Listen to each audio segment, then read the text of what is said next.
एक गांव में एक बुढ़िया अपनी बेटे बहू और बीमार पति के साथ रहती थी। उसे आँखों से नहीं दिखाई देता था।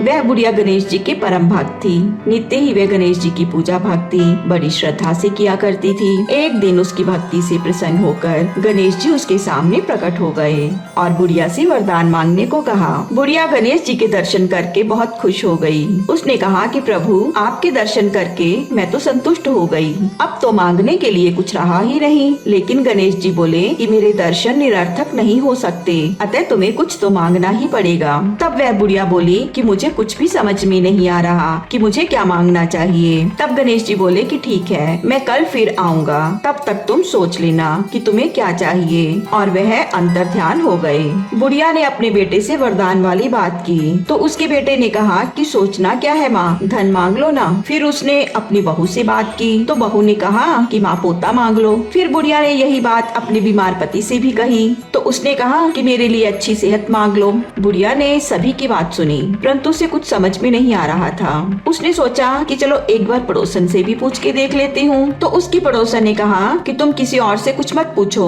अपने लिए आंखें क्यों नहीं मांग लेती हो। बुढ़िया पूरी रात सोचती रही। सुबह पूजा के वक्त गणेश जी फिर से आ गए और बुढ़िया से वर मांगने को कहा। तो बुढ़िया ने कहा कि हे गणेश जी, मैं अपने पोते को उसके दादा की गोद में सोने के झूले पर झूलता हुआ देखूं और दादा पोते को खूब मस्ती करते हुए देखूं। गणेश जी बुढ़िया की चतुराई से बहुत खुश हुए। बोले कि माई, तूने तो मुझे ठग ही लिया। एक ही वरदान ने सबके लिए सब कुछ मांग लिया। बेटे के लिए धन, बहू के लिए बेटा, पति के लिए सेहत और खुद के लिए आंखें। वाह, मैं तुम्हारी चतुराई से बहुत खुश हो गया। ये कहकर गणेश जी अंतर ध्यान हो गए। एक गांव में एक गरीब ब्राह्मण रहता था। वह नित्य प्रति पूजा पाठ बड़ी ही श्रद्धा से करता था और प्रतिदिन वह पीपल को सींचता था। एक दिन उसकी पूजा से प्रसन्न होकर माँ लक्ष्मी कन्या का रूप बनाकर पीपल से निकल कर आई और ब्राह्मण से बोली कि पिताजी, मैं आपकी कन्या हूँ, आपके साथ चलूंगी। उस ब्राह्मण के पहले ही 6 लड़कियाँ थी, इसीलिए वह कुछ नहीं बोला और वापस अपने घर आ गया। अब ये ब्राह्मण के साथ रोज होने लगा। वह लड़की पीपल से निकलकर हर रोज यही बात कहती कि पिताजी, मैं आपके साथ चलूंगी। वह ब्राह्मण इस बात से बहुत चिंतित रहने लगा। एक दिन ब्राह्मणी बोली कि मैं आपकी इतनी सेवा करती हूँ, फिर भी आप कमजोर होते जा रहे हो। आपको कौन सी चिंता सता रही है? तब ब्राह्मण सारी बात अपनी पत्नी को बताता है। उसकी पत्नी ने कहा कि इसमें चिंता वाली क्या बात है? जहाँ हमारी 6 बेटियाँ हैं, वहाँ 7वीं और हो जाएगी, क्या फर्क पड़ता है? और फिर वह भी तो अपना भाग्य साथ लेकर आएगी। अगले दिन जब ब्राह्मण पीपल पर जल चढ़ा रहा था तो कन्या फिर से पेड़ से निकलकर सामने आ गई और बोली, पिताजी, मैं आपके साथ चलूंगी। तब वह ब्राह्मण उसे अपने घर ले आया। जैसे ही यह लड़की घर में आई, वैसे ही ब्राह्मण के दिन बदलने शुरू हो गए। भिक्षा में भी ब्राह्मण को पहले से ज्यादा अनाज मिलने लगा।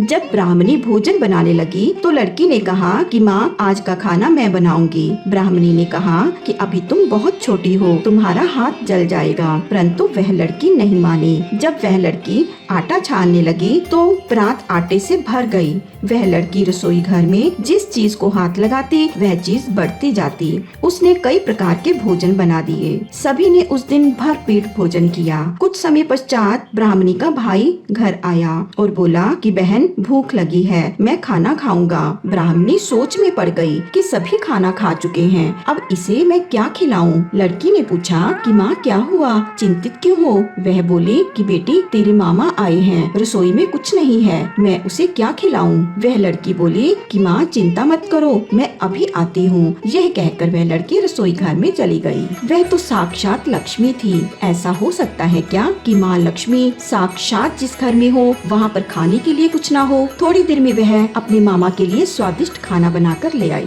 ब्राह्मणी के भाई ने खूब भरपेट खाया। फिर जब शाम हुई तो वह बच्ची बोली कि माँ, यहाँ पर दिया जलाकर रख दो, आज मैं कोठड़ी में सोऊंगी। तब ब्राह्मणी ने कहा कि बेटी, तू अभी बहुत छोटी है, तू रात को डर जाएगी। वह लड़की बोली कि नहीं माँ, मैं नहीं डरूंगी और जिद करके वह कोठरी में सो गई। आधी रात को लड़की बनी लक्ष्मी माँ उठी और कोठरी में चारों ओर देखने लगी। उसके देखते ही कोठरी धन धान्य से भर गई। भंडारे भरने के पश्चात वह लड़की जाने लगी तो ब्राह्मण की नींद खुल गई और वह बोला कि बेटी कहाँ जा रही हो। तब वह लड़की साक्षात लक्ष्मी के रूप में प्रकट होकर बोली कि मैं लक्ष्मी हूँ, तुम्हारी भक्ति से प्रसन्न होकर तुम्हारी दरिद्रता दूर करने आई थी। सुबह जब ब्राह्मणी उठी और अपने घर को धन धान्य से पूर्ण देखा तो वह बहुत हैरान हुई और उस लड़की को ढूंढने लगी। तब ब्राह्मण ने बताया कि वह माँ लक्ष्मी थी। एक बुढ़िया कार्तिक के महीने में रोज सुबह शाम तुलसी की पूजा करती और उसे सींचा करती और कहती, तुलसी माता सबकी माता, मैं बिरला सींचू तेरा, तू कर निस्तारा मेरा।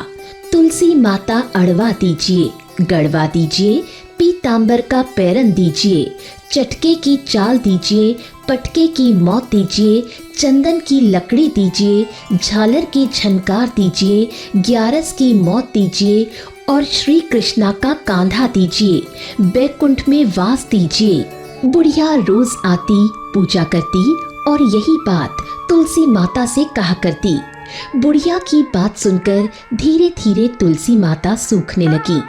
एक दिन भगवान श्री हरि ने तुलसी माता से पूछा, हे तुलसी, तुम्हारी रोज पूजा की जाती है, औरतें तुम्हें रोज सींचती हैं, तुम्हें भोग लगाती हैं, गीत गाया करती हैं, फिर तुम इस प्रकार क्यों सूखती जा रही हो। तुलसी माता ने भगवान से कहा, हे प्रभु, मुझे अपनी और भक्तों से कोई परेशानी नहीं, परंतु एक बूढ़ी माई रोज मेरी सच्चे मन से पूजा करती है, लेकिन वो मुझसे जो मांगती है उसके कारण मैं सूखती जा रही हूँ। वो कहती है, तुलसी माता सबकी माता, मैं बिरला सींचू तेरा, तू कर निस्तारा मेरा। तुलसी माता अड़वा दीजिए, गढ़वा दीजिए, पीतांबर का पैरन दीजिए, चटके की चाल दीजिए, पटके की मौत दीजिए, चंदन की लकड़ी दीजिए, झालर की झनकार दीजिए, ग्यारस की मौत दीजिए और श्री कृष्णा का कांधा दीजिए, बैकुंठ में वास दीजिए। मैं उसकी हर बात तो पूरी कर सकती हूँ, लेकिन श्री कृष्ण का कांधा कहाँ से लेकर दूँ। तुलसी माता की ये बातें सुनकर श्री हरि विष्णु ने कहा, तुम घबराओ मत तुलसी, जिस दिन भी वो बुढ़िया मरेगी मैं स्वयं उसे कांधा देने जाऊंगा। एकादशी के दिन शाम के समय जब बुढ़िया माई मंदिर जा रही थी और वहाँ मंदिर में घंटियाँ और झालर बज रहे थे, तब वो अचानक गिर गई और तुरंत उनका देहांत हो गया। धीरे धीरे सारे गांव वाले एकत्र हुए और उन्हें शमशान ले जाने की तैयारी करने लगे। जब लोग उन्हें उठाने लगे तब वह इतनी भारी हो गई कि किसी से भी नहीं उठी। तभी किसी ने कहा, ये बुढ़िया तो इतना पूजा पाठ करती थी, फिर भी इतनी भारी कैसे हो गई। लोगों ने बहुत प्रयास किया पर उसे उठा न सके। तब सबने उसे पापी कहना शुरू कर दिया। तभी श्री हरि ने एक बूढ़े ब्राह्मण का रूप धारण किया और वहाँ पहुँच गए और लोगों से पूछने लगे, क्या हुआ भाई। लोगों ने कहा, पापिन थी इसलिए भारी हो गई है। ब्राह्मण बोला, जरा मुझे भी प्रयास कर लेने दो।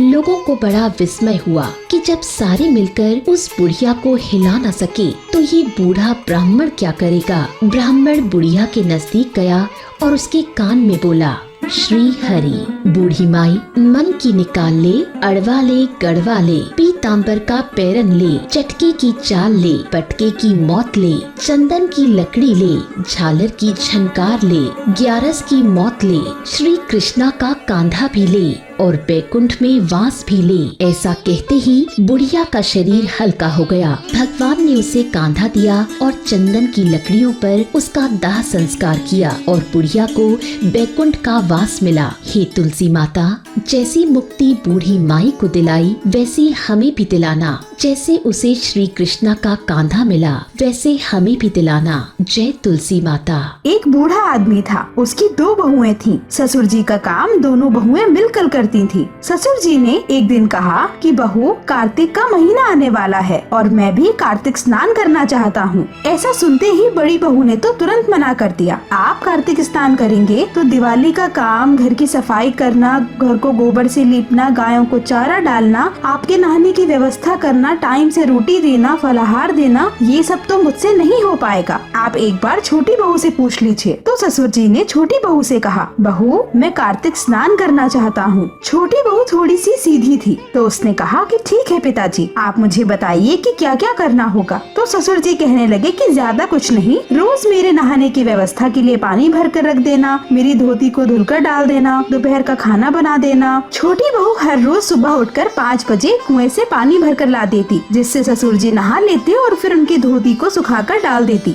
दोपहर में गरम गरम रोटी बनाकर खिला देती। वह जो धोती धूप में सुखाती थी, उससे गिरने वाली पानी की बूंदें वहाँ पर मोती के रूप में इकट्ठा होती जाती और उसे वो आंगन में एक तरफ ढेर लगा देती। क्योंकि छोटी बहू बहुत सीधी थी, इसलिए वो समझ ना सकी कि ये मोती हैं। इस तरह से 1 माह निकल गया। अब कार्तिक माह खत्म होने को आया तो ससुर जी बहू से कहने लगे, बहू अब कार्तिक समाप्त हो रहा है, मैं ब्राह्मणों को खाना खिलाना चाहता हूँ। तो बहू बोली कि ठीक है पिताजी, आप कितने ब्राह्मणों को भोजन कराना चाहते हैं, मैं भोजन बना दूंगी। उसके ससुर जी ने कहा कि मैं 5 ब्राह्मणों को खाने के लिए आमंत्रित करता हूँ। बहू खाना बनाकर ससुर जी को खेत में बुलाने चली जाती है। पिताजी आप घर जाकर ब्राह्मणों को भोजन खिला दीजिए, मैं खेत में रखवाली कर लेती हूँ। यह सुनकर ससुर जी घर पर ब्राह्मणों को खाना खिलाने चले जाते हैं और इधर वो सोचती है कि पिताजी ने तो कार्तिक नहाकर पुण्य कमा लिया, लेकिन मैं चिड़ियों को भगाकर क्यों पाप की भागीदारी बनूं? और यही सोचती है कि चलो राम जी की चिड़िया राम जी का खेत। इधर चिड़िया दाना खाती हैं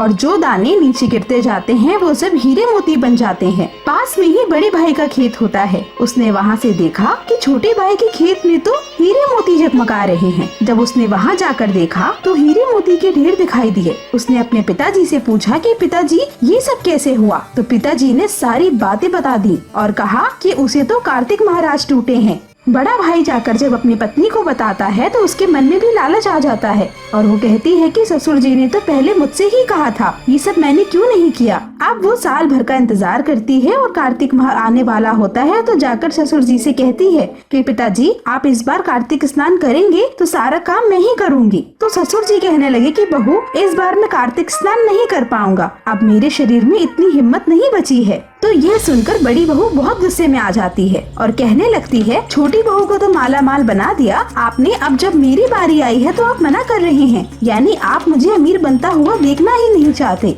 ससुर जी इतनी सब बातें सुनकर आखिर में हाँ कर देते हैं। बड़ी बहू हीरे मोती के लालच में ससुर जी की बहुत देखरेख करती है। सवेरे कुएं से पानी भर कर लाती है, उनकी धोती को सूखने डालती है। बहुत सारे हीरे मोती के लालच में बहुत सारे पानी के साथ ही धोती को सूखने डाल देती है, जिससे उसे हीरे मोती तो नहीं लेकिन उसके जमीन पर गड्ढे जरूर बन जाते हैं। इधर महीना खत्म होने को आया होता है लेकिन उसे अभी तक कोई भी हीरे मोती नहीं मिले होते हैं। अब महीना खत्म होते होते उसने ससुर जी से कहा कि कार्तिक मास खत्म होने को आ गया है तो मैंने एक ब्राह्मण को न्योता दे दिया है। खाना बनाकर खेत पर ससुर जी को बुलाने चली गई और खुद खेत की रखवाली करने लगी। खेत में कोई भी पक्षी या चिड़िया दाना चुगने आती तो उसे मुस्तैदी से भगा देती। कोई भी मेरा एक दाना मत खाओ, अभी ये सब मेरे हीरे मोती बनने वाले हैं। उसने सबको भगा दिया और शाम को उसके खेत में कोई भी हीरे मोती के ढेर नहीं मिले, बल्कि उसकी बालियों में तो दाने भी नहीं थे। ऐसा देखकर वो ससुर जी के पास लड़ने पहुंच गई। तो ससुर जी ने उससे कहा, देख बहू, तूने तो देखा देखी पैसे के लालच में मेरी सेवा करी थी, जबकि छोटी बहू ने तो निस्वार्थ भाव से मेरी सेवा की थी, इसीलिए उसे कार्तिक महाराज टूटे। और तूने देखा देखी करी जिस कारण तेरी सारी फसल भी नष्ट हो गई। उसके बाद ससुर जी ने कार्तिक महाराज से प्रार्थना की कि हे कार्तिक महाराज, जैसे मेरी छोटी बहू को टूटे हो वैसे सबको टूटना। जब राजा रामचंद्र जी को 14 वर्ष का वनवास मिला था, तब सीता माता ने नित्य नेम की कहानी कहने का 12 वर्ष का नियम लिया था। राम आए लक्ष्मण आए, देश के पुजारी आए, नित्य नेम का नेम लाए। आओ राम बैठो राम, तपी रसोई जीमो राम, माखन मिश्री खाओ राम, दूध बताशा पियो राम, सूत के पल का मूठो राम, शाल तुशाला ओढ़ो राम। जब बोलूं मैं जब राम ही राम, राम सवारे सबके काम, खाली घर भंडार भरेंगे, सबका बेड़ा पार करेंगे। जय श्री राम, जय जय राम। सीता माता ये कहानी रोज कहती थी और श्री राम रोज सुना करते थे। एक दिन श्री राम को किसी काम से लक्ष्मण के साथ बाहर जाना पड़ा। सीता माता बोली, भगवन, मेरा 12 वर्ष का नित्य नेम का नियम है, अगर आप नहीं होंगे तो मैं ये कहानी किसे सुनाऊंगी। श्री राम ने कहा, हे सीते, तुम कुएं के पास जाकर बैठ जाना। वहाँ औरतें पानी भरने आएंगी, तुम उन्हें नित नेम की कहानी सुना देना। सीता माता ने वैसा ही किया। एक स्त्री कुएं में पानी भरने आई। उसने रेशम की जरी वाली साड़ी पहन रखी थी और हाथों में सोने का घड़ा लिए थी। उसे देखकर सीता माता कहने लगी, मेरा 12 वर्ष का नित नेम सुनाने का नियम है, मेरी कहानी सुन लोगी तो उपकार होगा। पर स्त्री ने बात नहीं मानी। उसने कहा, तुम्हारा नित नेम सुनने बैठूंगी तो मुझे घर पहुंचने में देर हो जाएगी और मेरी सास मुझसे झगड़ा करेगी।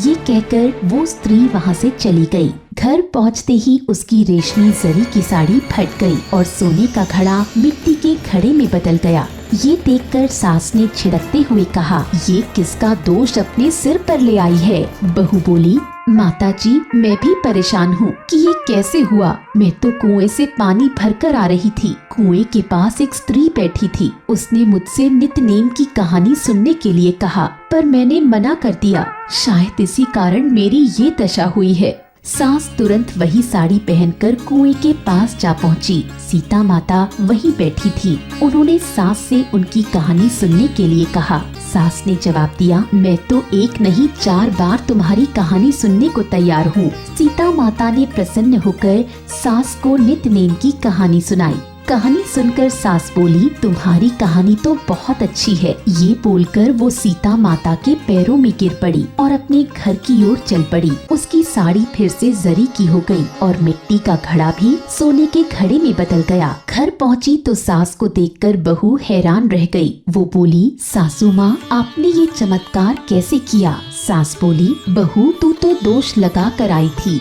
मैं तेरा दोष उतार कर आ रही हूँ। जो स्त्री तुझे मिली थी वो सीता माता थी, जो पुरानी चीजों को नया कर देती है, खाली घर में भंडार भर देती है, सबकी इच्छाएं पूरी करती है। बहू बोली, तब तो वो कहानी मुझे भी सुनाओ। सास ने बहू को भी वही कहानी सुना दी। कहानी सुनकर बहू ने कहा, माताजी, कहानी तो बहुत अच्छी है, अब हम हर रोज कहानी सुना करेंगे। अब सास रोज सवेरे उठकर कहानी सुनाने लगी। एक दिन घर पड़ोसन आई। वो बोली, बहन, थोड़ी सी आग दे दो। सास बोली, आग तो हमने नहीं जलाई। पड़ोसन बोली, तुम तो सुबह 5 बजे से उठी हो, इतनी देर क्या कर रही थी। सास बोली, हम सवेरे उठकर सीता माता की नित नेम की कहानी सुनते हैं। पड़ोसन ने भी कथा सुनने की इच्छा जताई। कहानी सुनकर पड़ोसन बोली, मैं भी अब रोज नित नेम की कहानी सुनूंगी। कहानी सुनने के कारण पड़ोसन का भंडार भी भर गया। जिस तरह पड़ोसन का भंडार भरा, उसी तरह हे सीता माता, तुम सबके भंडार भरना। एक गांव में एक गुजरी रहती थी। उसका पति और बेटा बाहर कमाने गए थे। घर में गुजरी अपनी सास के साथ रहती थी। उनके पास एक गाय थी। सास ने बहू से कहा कि दूध और दही बेच कर आ। बहू कभी बाजार नहीं गई थी, पर सास को मना भी नहीं कर सकती थी। वो दूध और दही बेचने घर से निकली। रास्ते में उसने देखा कि गांव की औरतें कार्तिक माह में पीपल का पेड़ सींचने आई हैं। उसने उनके पास जाकर पूछा, बहन, तुम लोग क्या कर रही हो। औरतें बोली, हम पीपल और पथवारी सींच रहे हैं। बहू को कार्तिक माह के बारे में कुछ पता नहीं था। उसने पूछा, ऐसा करने से क्या होता है। औरतों ने बताया, कार्तिक माह का बहुत प्रभाव होता है। इस समय पीपल पथवारी सींचने से अन्न धन की प्राप्ति होती है। वर्षों से बिछड़ा पति वापस आ जाता है। ये सुनकर बहू बोली, मैं पानी की जगह दूध दही से सींचूंगी। अब बहू रोज आती और सारा दूध पीपल पथवारी को चढ़ा जाती। कुछ देर औरतों के पास बैठकर कार्तिक की कहानी सुनती। सास सोचती, बहू दूर गई है, इसलिए इतनी देर हो रही है। एक दिन सास उससे पैसे मांगने लगी। बहू ने कहा, सेठ महीना होने पर हिसाब करेंगे, तब मैं सारा पैसा दे दूंगी। कार्तिक माह की पूर्णिमा आ गई। बहू को अब डर लगने लगा कि अब क्या होगा। बहू गई और पीपल के पास बैठकर रोने लगी। पीपल ने उससे रोने का कारण पूछा। बहू बोली, मेरी सास दूध दही के पैसे मांग रही है। पीपल के देव बोले, मेरे पास पैसे तो नहीं है, लेकिन पत्ते, पत्थर और डालियाँ हैं, तुम इन्हें ले जाकर गुल्लक में रख देना। बहू ने ऐसा ही किया। सास ने जब पैसे मांगे तो बहू ने कहा, मैंने गुल्लक में रख दिए हैं। सास ने जब गुल्लक खोला तो उसमें हीरे मोती जगमगा रहे थे। बहू और सास दोनों हैरान रह गयीं। पत्ते, पत्थर और डालियाँ धन में बदल गए थे। सास बोली, इतना धन कहाँ से आया? ये तो दूध दही की कीमत से बहुत ज्यादा है। तब बहू ने सारी बात सच सच बता दी। सारी बातें सुनकर सास ने सोचा पीपल पटवारी किसी एक औरत पर तो कृपा करेंगे नहीं, मैं भी अगले साल पीपल पटवारी सींचूंगी। कार्तिक का महीना आया तो सास बहू से दूध दही लेकर बेचने निकली। रास्ते में सोचा पीपल पर दूध दही डालने से बर्बाद होगा, इसलिए उसने दूध दही बेच दिया और बर्तन धोकर पीपल पटवारी पर चढ़ा दिया। जब महीना बीता और पूर्णिमा आने से एक दिन पहले सास ने बहू से कहा, मुझसे पैसे मांग। बहू बोली, क्या बहू सास से पैसे मांगती है? लेकिन सास के कहने पर बहू ने उससे पैसे मांगे। अगले दिन सास पीपल के पास जाकर बैठ गई और रोने लगी। पीपल के देव प्रकट होकर रोने का कारण पूछने लगे। सास के बताने पर पीपल के देव बोले, मेरे पास पैसे तो नहीं है, पर पत्थर, डालियाँ और पत्ते हैं, इन्हें ले जाकर घर में गुल्लक में रख देना। सास ने वैसा ही किया। जब बहू ने गुल्लक खोला तो उसमें कीड़े मकोड़े चल रहे थे। ये देखकर दोनों हैरान रह गईं। सास बोली, पीपल पटवारी ने तुझे धन दिया और मुझे कीड़े मकोड़े दिए। तभी कार्तिक देव प्रकट हुए और बोले, बहू ने कार्तिक पूजा मन से की थी और तुमने लालच से की। सास ने देव से माफी मांगी और कहा, अगले वर्ष मैं और बहू दोनों मिलकर कार्तिक स्नान, दान आदि करेंगे और पीपल पटवारी भी सींचेंगे। पीपल देव और पटवारी माता, तूने जैसे बहू को धन दिया वैसे ही सब पर कृपा करना। जैसा सास को दिया ऐसा किसी को नहीं देना। तो दोस्तों, आपको ये कहानी कैसी लगी हमें कमेंट करके जरूर बताएं। ऐसी और भी कहानियाँ सुनने के लिए हमारे इस वीडियो को लाइक और शेयर करना न भूलें। धन्यवाद।